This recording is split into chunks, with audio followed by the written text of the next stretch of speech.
Hello friends, and welcome back to Diablo Golden Ticket. After our little detour last episode, allow me to invite you back to the story of our three intrepid heroes who are now 12 stories underneath Tristram's Cathedral, exploring a lava-filled cave full of demons for various reasons. I'm going to be throwing a lot of headcanon at you in our last 5 episodes because the next game only goes so far in explaining what happened here, and there is a ton of drama implied in what we aren't told. I'm really excited about sharing my version with you, so let's get started. So I didn't show you Morena and Jazreth last time. You might be wondering about them. Hello, my friend. Stay a while and listen. Morena found an amulet on level 11 with lightning resistance and dexterity, and meanwhile Jazreth found a book of chain lightning. Yeah, that works.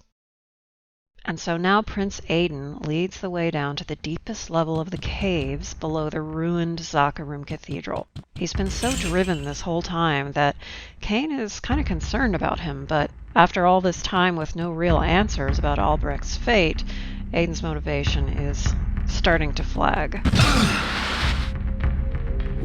And then he finds another journal in Archbishop Lazarus's handwriting. Hail and sacrifice to Diablo, Lord of terror and destroyer of souls. When I awoke my master from his sleep, he attempted to possess a mortal's form. Diablo attempted to claim the body of King Leoric, but my master was too weak from his imprisonment. My lord required a simple and innocent anchor to this world, and so found the boy Albrecht to be perfect for the task. While the good King Leoric was left maddened by Diablo's unsuccessful possession, I kidnapped his son Albrecht and brought him before my master. I now await Diablo's call and pray that I will be rewarded when he at last emerges as the lord of this world. Well, Aidan has answers now. He doesn't like them. Alright, where are you, you bastard? Aidan is ready to behead Lazarus right now. Maybe he's in one of these barrels. Aidan's mind is in chaos after what he just read, but he doesn't have much time to think through it because he's about to be surrounded by pit beasts and lava moths, the deadliest versions of the hellhounds we keep running into.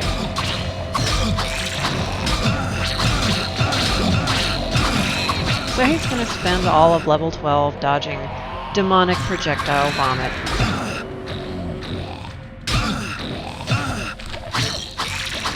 Remember that acid counts as magic damage, and magic resistance is where Aidan is weakest, so this level will be fun. Good thing he's just generally tough as nails and can take a lot of punishment without dying. Aidan's also going to make some brand new friends down here, vipers. These type of vipers are fire drakes, which are resistant to fire, but that doesn't matter to Aidan one bit, since they're all lined up waiting for slaughter. This is a rare occasion where switching to the bow makes perfect sense for him. Time for a dance party.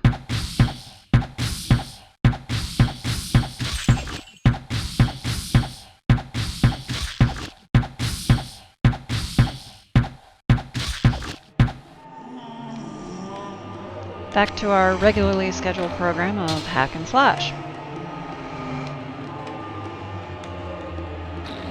Choke points are not particularly helpful when things are projectile vomiting acid at your feet.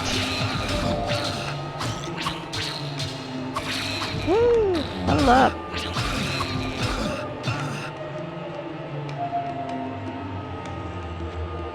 Level 20. So Aidan's still trying to sort this out. Is Diablo down here, or isn't he? Lazarus's journal talked about Diablo needing to possess someone, which confuses Aidan because he had been looking for a physical enemy to fight. He's a warrior, hardened in battle against Westmarch, but he doesn't understand how to deal with something that's here, but sort of also not here. And we've found the way down to level 13, which I bet is going to be super lucky.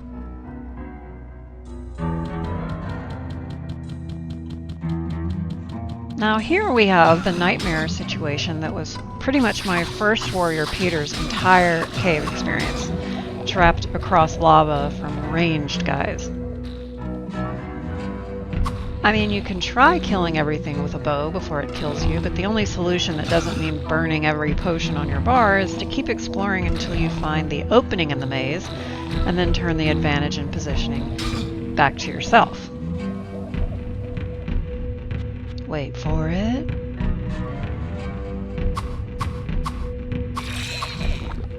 Ouch!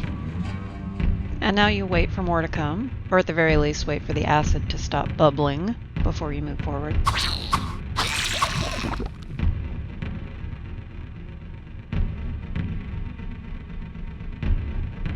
It really takes a long time eating through the cave floor before it's safe to walk on.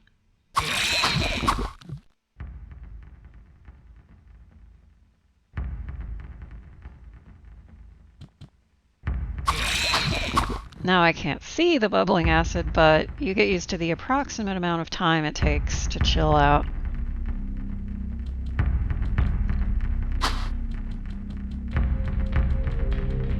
And now Aidan is surprised by a whole herd of vipers, but he's not worried. Watch his life orb during this fight. It's kind of amazing, actually. Also, notice those 2 health potions just sitting on his bar the whole time.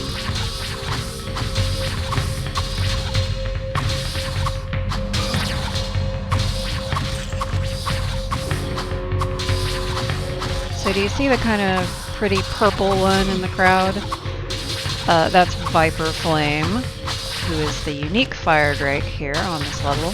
And he's got some extra special stats and whatnot, as unique monsters do, but they all go down pretty much the same to Aidan's sword.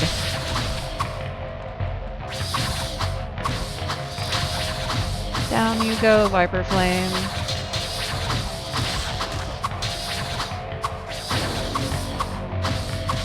After all that slaughter, his health orb is fuller now than it was when he started.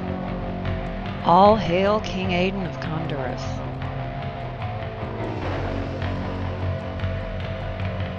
Unfortunately, I can't even see all the fat loot those guys dropped thanks to this inconvenient wall. I gotta pawn some of this stuff. And now I need to place an inventory Tetris to make room for that staff, which will fetch me a fair bit of coin.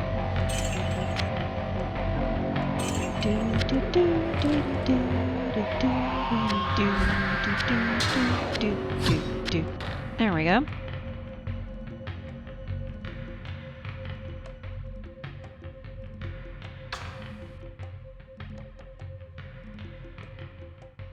I know my inventory's full, but chest. Oh, no you don't. More chest. Ooh, so much for his perfect health bubble.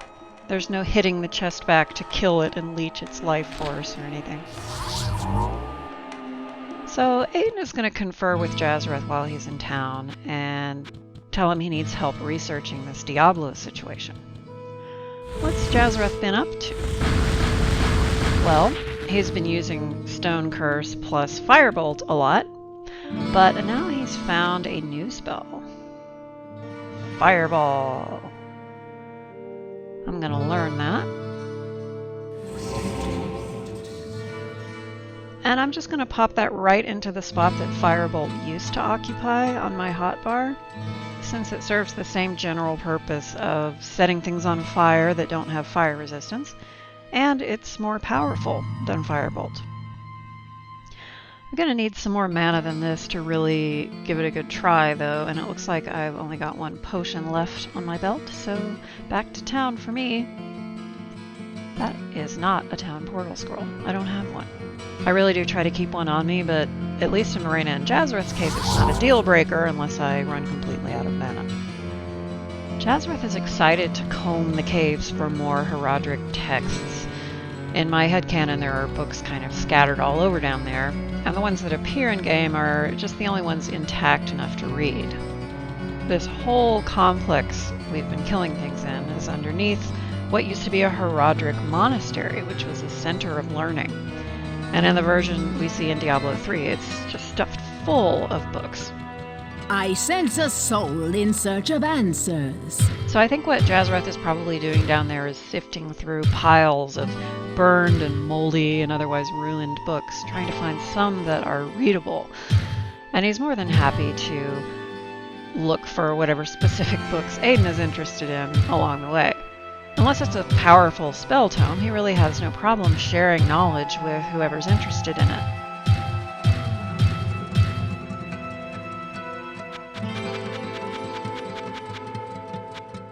I don't need to upgrade my lightning spell now that I've got chain lightning. All the guides for sorcerers say to just switch to chain lightning once you have it.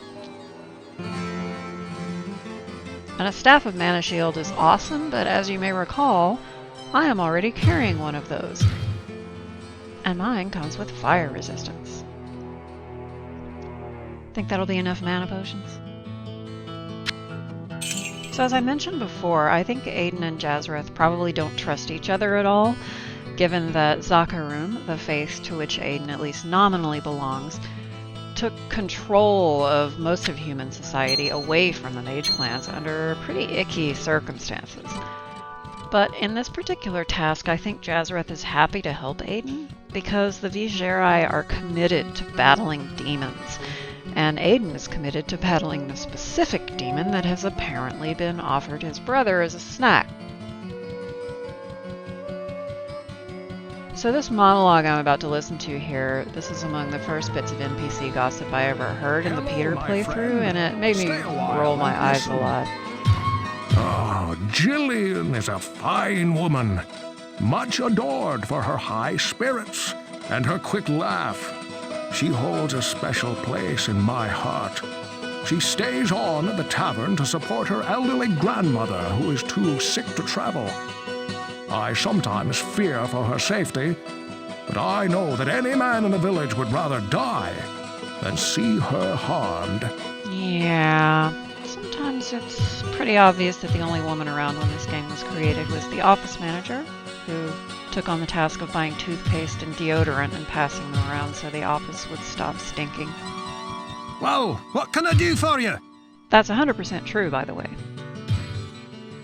I did a lot of research for that last episode.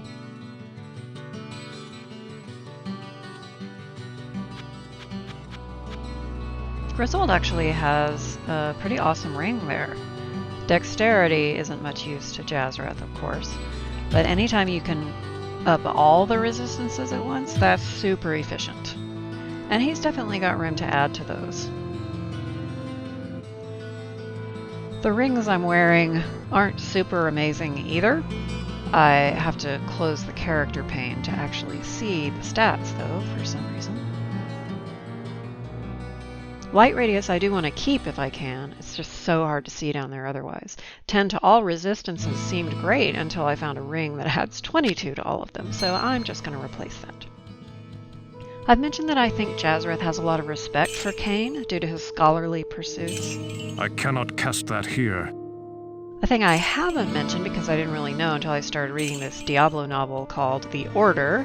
Well, what can I do for you? Was that Cain was Prince Aidan's teacher when he was young. Presumably Albrecht's too. But Cain actually has a lot of affection for Aidan.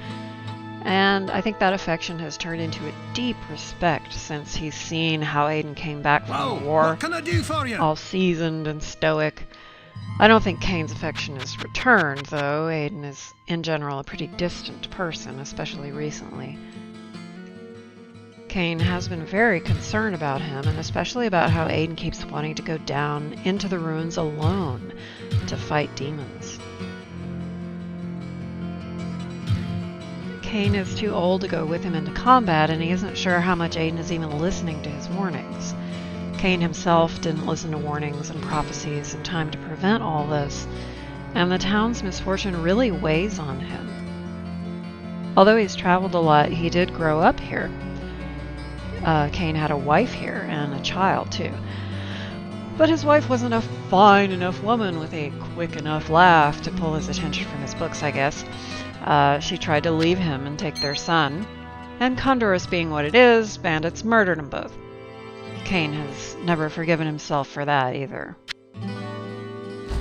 I've been storing those lapis rags for a while for their lightning resistance, which I now need. Putting those on maxes out lightning resistance, which means I don't need this azure staff, and I can keep the crimson staff I'm carrying that's giving me fire resistance. I'm also carrying an amulet that has magic resistance on it, so I can up that when I need to, but right now I don't. So I'm going to keep the optic amulet on for light radius and lightning resistance, which I'm actively using on this level.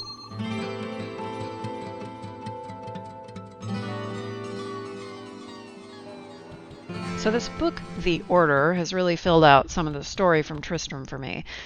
In the novel, Cain has a little flashback where we see him actively encouraging Aidan not to do this alone. He specifically recommends that Aidan enlist the help of a certain Visherai sorcerer. Not enough mana. And a certain sister of the Sightless Eye. Even if Morena hadn't been encouraged to back the prince up, in my headcanon her pride kind of demands it. But she's kind of still in over her head down here. She does okay under very controlled circumstances now that she's using Stone Curse.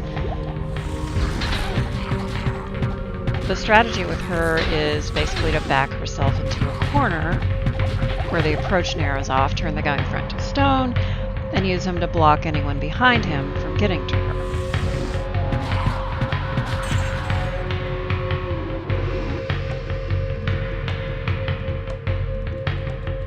But one of the issues I've been having with Stone Curse is for some reason, sometimes it doesn't target the actual demon that I am trying to click on. And if Morena casts Stone Curse on the wrong demon and ends up going toe-to-toe with someone, well, Not enough mana. she better have a full bar of health potions or...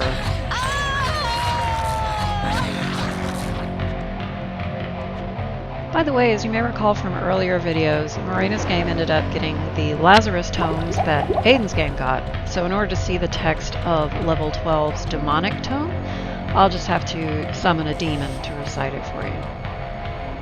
So it came to be that the three prime evils were banished in spirit form to the mortal realm, and after sowing chaos across the east for decades, they were hunted down by the cursed order of the mortal Horadrim. The Horadrim used artifacts called Soulstones to contain the essence of Lifesteal, the Lord of Hatred, and his brother Baal, the Lord of Destruction. The youngest brother, Diablo, the Lord of Terror, escaped to the west. Eventually, the Horadrim captured Diablo within a Soulstone as well, and buried him under an ancient, forgotten cathedral. There, the Lord of Terror sleeps, and awaits the time of his rebirth. Know ye that he will seek a body of youth and power to possess, one that is innocent and easily controlled. He will then rise to free his brothers and once more fan the flames of the Sin War.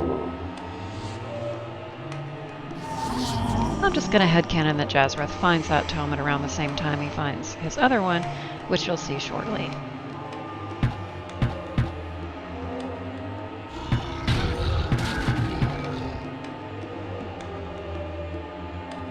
Morena is still doing some pretty good damage with her bow if she can actually get arrows into things.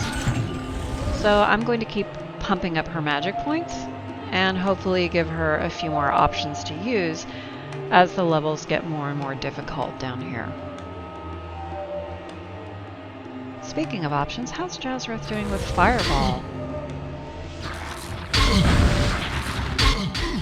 Okay, maybe that was a fluke.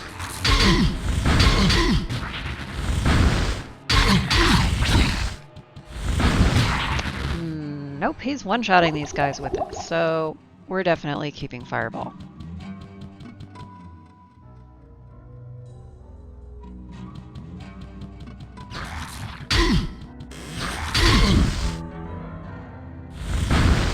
Whee! And now Jazreth finds the last of the Horadric tomes. The Tale of the Horadrim. Take heed and bear witness to the truths that lie herein, for they are the last legacy of the Horadrim. Nearly 300 years ago, it came to be known that the three prime evils of the burning hells had mysteriously come to our world. The three brothers ravaged the lands of the East for decades, while humanity was left trembling in their wake. Our order, the Horadrim, was founded by a group of secretive magi to hunt down and capture the three evils once and for all. The original Horadrim captured two of the three within powerful artifacts known as Soulstones and buried them deep beneath the desolate eastern sands.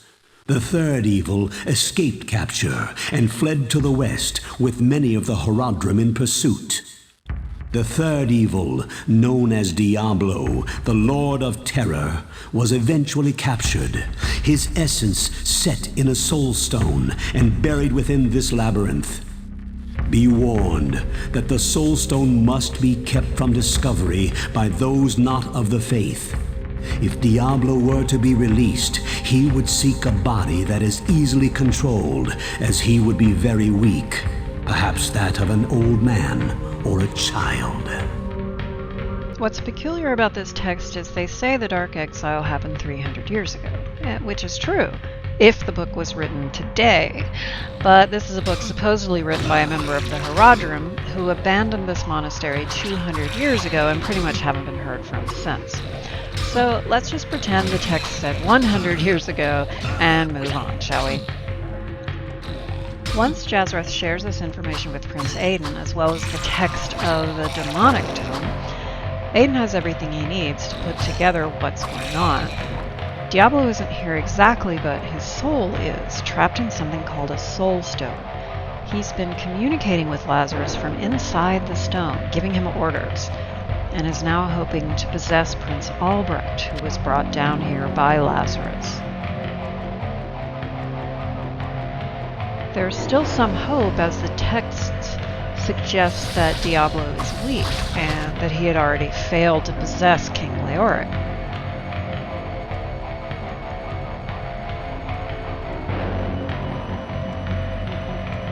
In my headcanon, I picture a meeting between the three of them, maybe at the Rising Sun Tavern, with Jillian cheerfully bringing them drinks as a cold wind bangs the shutters outside. The three of them hunched over a single candle flame at a corner table in a room full of shadows. Ogden is trying to conserve candles since there are no trade caravans coming to these parts anytime soon. Cain and Adria are at another table across the room discussing ancient legends and lore as they like to do. But Cain has one ear on the conversation happening in the corner, as he's deeply invested in Aidan's success. The three still have no idea how deep these caves go, but they know they haven't found Diablo's soulstone yet. Aidan swears to both of them openly that whatever it takes, he is going to stop Diablo from possessing his brother and taking over the world. What can Marina and Jazrath do but agree? They've come this far, right? How much worse can it get? Find out when we return for episode 13. I'll see you in hell. No, seriously, that's where we're going. It'll be fun.